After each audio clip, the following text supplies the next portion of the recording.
नमस्कार मेरे प्रिय दर्शकों, मैं एस्ट्रोलॉजर हेमलता। आज आपके लिए परमपिता परमेश्वर की कृपा आप सब पर बनी रहे और वह मेरे सर पे हाथ रखे और माता सरस्वती मेरे कंठ में विराजित हो, जिससे मैं आपको जो ज्योतिष्य ज्ञान दूं जो सही तरीके से स्पष्ट हो। आपको आज का विषय है आपकी जन्म कुंडली में सबसे पावरफुल ग्रह, मुख्य ग्रह कौन सा होता है। यह विषय मैं इसलिए लेके आई कि बहुत से लोग हैं जो तीन, जैसे तो जन्म कुंडली में विशेष ग्रह तीन इंपॉर्टेंट होते हैं। वो होते त्रित्रिकोण के स्वामी।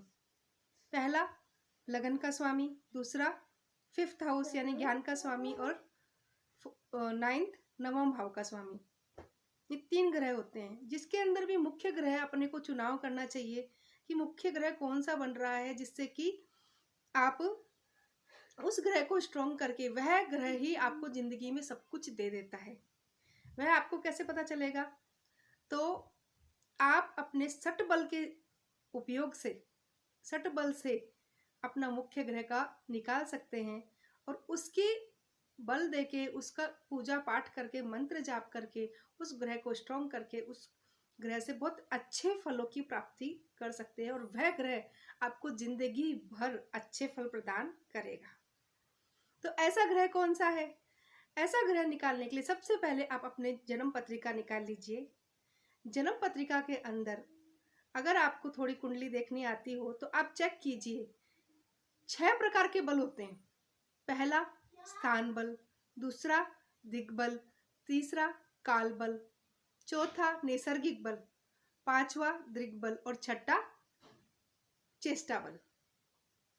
ये छह प्रकार के जब बल निकाले जाते हैं तो उस बल में आपको समझ में आ जाता है कि आपका मुख्य ग्रह कौन सा है और कौन सा ग्रह पावरफुल है, जिसको आप और पावर देके और उनके मंत्र जाप करके उनसे अच्छे फलों की प्राप्ति कर सकते हैं।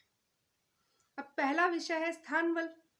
6 बलों में से पहला अपन निकालेंगे स्थान बल। तो स्थान बल का मतलब, स्थान का बल का मतलब होता है कि ग्रह उच्च राशि में बैठा हो, या वह ग्रह अपनी स्वयं की राशि में बैठा हो, मित्र राशि में बैठा हो, त्रिकोण में बैठा हो, तो उस ग्रह को स्थान बल प्राप्त हो जाता है। दूसरा दृग्बल। दृग्बल क्या होता है? आप जन्म कुंडली में जब आप देखेंगे कि लगन को ईस्ट पूर्व की दिशा कही जाती है। अगर पूर्व में गुरु और दृग्बल के अंदर अगर लगन में गुरु बुध बैठ जाते हैं तो उनको लगन का बल प्राप्त हो जाता है, पूर्व दिशा का बल प्राप्त हो जाता है। वहीं दक्षिण दिशा यानी दसम भाव में अगर सूर्य और मंगल बैठते हैं तो उन्हें दृग्बल की प्राप्ति होती है। सप्तम भाव में अगर शनि बैठते हैं तो उन्हें दृग्बल प्राप्त होता है और चतुर्थ भाव में शुक्र और चंद्रमा बैठते हैं तो उन्हें दृग्बल की प्राप्ति होती है। तो आप अपनी जन्म कुंडली में ये चेक कर सकते हैं कि कौन से भाव को में कौन सा ग्रह बैठा है और कौन सी दिशा। आपको मैंने बता ही दिया है कि लगन पूर्व दिशा, सप्तम भाव पश्चिम दिशा, इधर चतुर्थ भाव उत्तर दिशा और दसम भाव दक्षिण दिशा। ये हो गया दृग्बल। तीसरा काल बल। काल बल का मतलब होता है कि काल बल के अंदर दिन के जो ग्रह होते हैं, दिन के ग्रह के अंदर कौन से ग्रह स्ट्रॉन्ग होते हैं? तो वो होते हैं गुरु, शुक्र और सूर्य। ये 3 ग्रह दिन में बल प्राप्त करते हैं। वहीं रात्रि में बल किसका होता है? तो रात्रि बल के अंदर आते हैं, हाँ एक बात मैं ये और कहना चाहूंगी कि बुध को भी दिन और रात्रि दोनों के बल प्राप्त होते हैं। तो बुध दिन में भी बली होते हैं और रात में भी बली होते हैं। वहीं रात्रि बलि के अंदर कौन से ग्रह आते हैं? तो शनि, मंगल, चंद्रमा, ये ग्रह और बुध, ये ग्रह रात्रि बल में आते हैं। तो आपको चेक करना होगा कि कौन सा बल प्राप्त है। आप दिन में जन्मे हो कि रात में जन्मे हो, आपके ग्रह कौन से किस ग्रह को काल का बल प्राप्त हो रहा है। चौथे में आता है नैसर्गिक बल। नैसर्गिक बल का आपको मैं बताती हूँ, आप लगे तो नोट करके रख लीजिए। नैसर्गिक बल में पहले शनि, शनि से ज़्यादा बल होता है मंगल का, मंगल से ज़्यादा बल होता है बुध का, बुध से ज़्यादा बल होता है गुरु का, गुरु से ज़्यादा बल होता है शुक्र का, और शुक्र से ज़्यादा बल होता है चंद्रमा का, और सबसे ज़्यादा जो बल होता है वह होता है सूर्य का।